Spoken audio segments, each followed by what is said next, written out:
Bang, Iya. aneh mau nanya nih ya. Oke, boleh. Aneh kan donor nih, ya kan? Aneh kalau donor nih, Iya. paling dapet kacang hijau, ya. Pulangnya bawa dapat susu tuh, Iya. ya kan? Tak gratis dari aneh tuh darah tuh. Iya betul. Tapi giliran aneh butuh darah, bang, Iya. itu aneh harus bayar. Itu gimana ceritanya, bang? Itu sih gampang. Nanti ada petugas sendiri yang menjelaskannya di dalam, Bang. Oh, ada petugasnya? Iya betul, Bang. Udah kalau begitu aneh mau nanya ke dalam dah. Siap. Oke dah, Bang.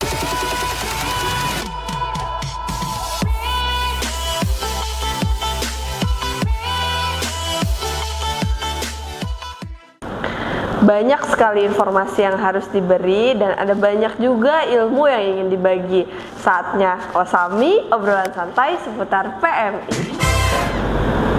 Hai sahabat donor, hari ini saya ditemani oleh Dr. Johannes Jacob Kalai atau biasa dipanggil dengan Dr. Joni ya dok. Buat teman-teman yang belum kenal, Dr. Joni adalah Kepala Bagian Pelayanan di UDD PMI Kota Tangerang Selatan. Kali ini Dr. Joni bakal temenin kita buat ngobrol-ngobrol seputar donor darah ya dok. Kemudian nanti akan ada banyak sekali informasi yang diberikan oleh Dr. Joni. Jadi buat teman-teman stay tune. Boleh ya dok kita ngobrol-ngobrol Boleh, Bu sedikit? Sevi.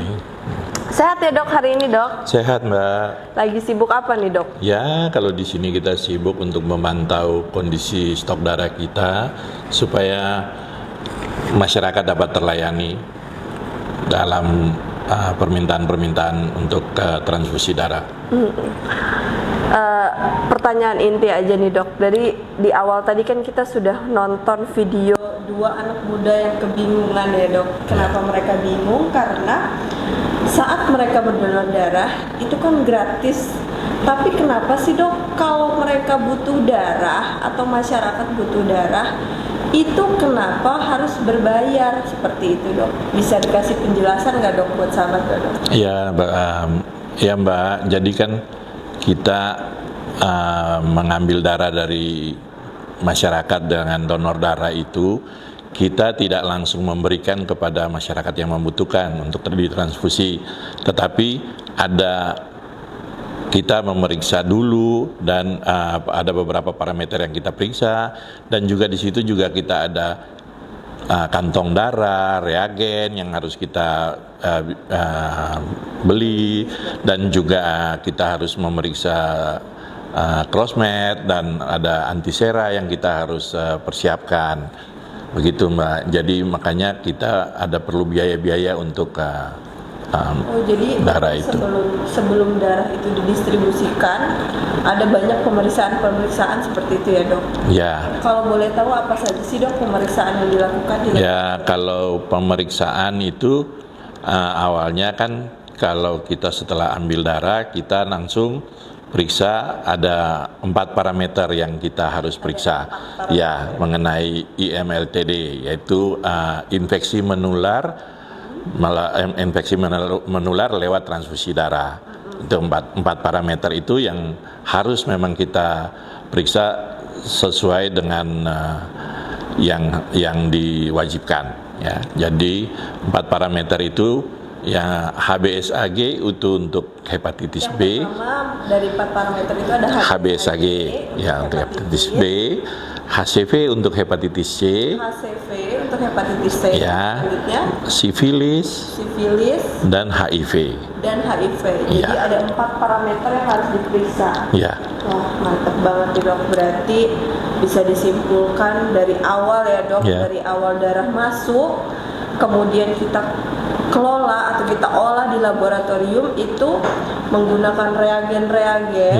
Selanjutnya kita juga mementingkan 4 parameter tersebut ya dok. Harus kita periksa penyakit menular ya dok ya. Jadi bisa dipastikan mutu darah dari PMI Kota Tangerang Selatan terjamin sampai dengan ke sahabat-sahabat kita yang membutuhkan. Ya Mbak. Ya, jadi memang kan di sini kita harus menjaga jaminan mutu. Jadi selain pemeriksaan tadi, kita juga melakukan pekerjaan dengan sterilitas yang tinggi supaya kita bisa menjaga jaminan mutu itu, dan juga kita selalu berusaha untuk menjaga ketersediaan darah untuk supaya kita bisa distribusi kepada masyarakat yang membutuhkan. Kalau mereka meminta, kita selalu ada untuk didistribusikan. Ya. Itu ya, Dok. Bicara tentang ketersediaan stok darah, Dok. Jadi sebelum saya hamil, Dok, saya itu memang sering berdonor karena yang saya dengar memang informasinya di Tangsel sendiri saja memang butuh ribuan kantong darah setiap bulannya. Jadi berbicara seperti itu, saya tuh mau gitu, Dok, terus-terusan berdonor karena kan bermanfaat ya, Dok. Donor darah bermanfaat untuk diri sendiri, bermanfaat untuk orang lain juga seperti itu. Dan untuk masalah itu, Dok, saya ini yang jadi masalahnya adalah saya tuh sering lupa, Dok, berapa kali saya donor. Kemudian kan kartu donor itu kan ditulis manual, Dok, oleh petugas apa tuh yang di bawah itu ya, Dok, ya, tugasnya.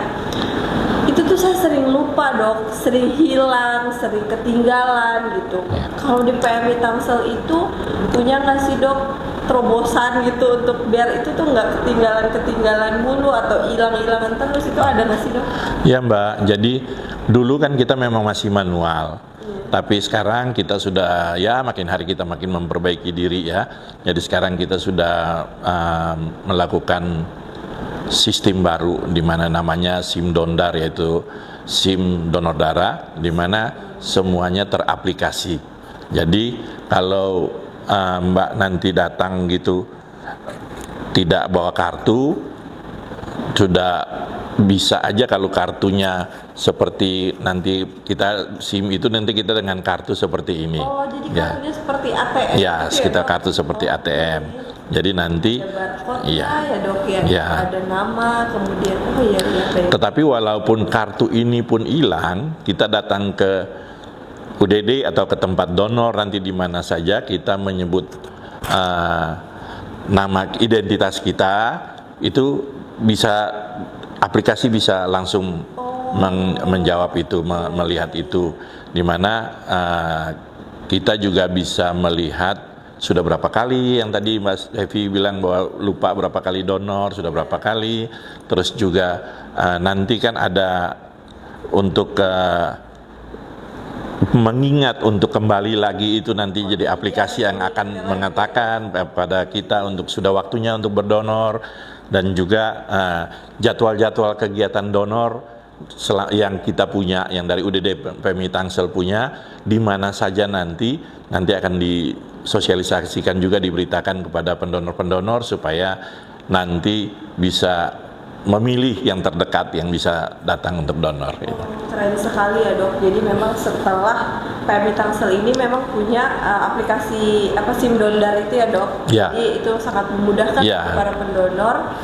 Kemudian ditambah lagi dengan aplikasi Donorku. Ya. Itu bisa di-download di handphone ya, Dok? Ya, jadi nanti download di handphone di aplikasi Donorku untuk mengetahui yang semuanya. Itu untuk Play Store dan App Store dua-duanya bisa, Dok? Iya. Oh, bisa. Wah, keren banget nih, Dok. Saya tertarik, nanti saya segera download ya, Dok. Ya. Biar saya bisa tahu informasi-informasi itu. Iya, Mbak. Ya. Ayo ajak teman-teman, saudara dan keluarganya ke PMI Tangsel untuk berdonor darah. Tempat kami cukup nyaman dan memiliki konsep yang dijamin akan memberikan pengalaman tersendiri bagi masyarakat yang ingin berdonor darah di sini, sehingga diharapkan akan memberikan pelayanan terbaik bagi masyarakat yang akan menjadikan donor darah sebagai gaya hidup. Oke, sahabat donor, sekian dulu bincang-bincang saya dengan Dr. Joni. Terima kasih Dr. Joni sudah memberikan banyak sekali informasi kepada sahabat donor di rumah. Jadi informasi yang diberikan oleh Dr. Joni tadi diantaranya yang pertama, kenapa sih pada saat donor gratis tapi pada saat permintaan darah itu berbayar. Yang kedua, Dr. Joni memberikan informasi terkait SIM Dondar yang di dalamnya ada aplikasi yang namanya Donorku, dan di situ juga sahabat donor bisa banyak mendapatkan informasi. Oke, sahabat donor, semoga saja dengan adanya SIM Dondar bisa memberikan semangat kepada sahabat donor, terutama di daerah Kota Tangerang Selatan untuk melakukan donor darah di PMI Kota Tangerang Selatan. Ayo masyarakat Tangsel, tunjukkan jiwa kemanusiaan. Ayo donor darah, menolong sepenuh hati.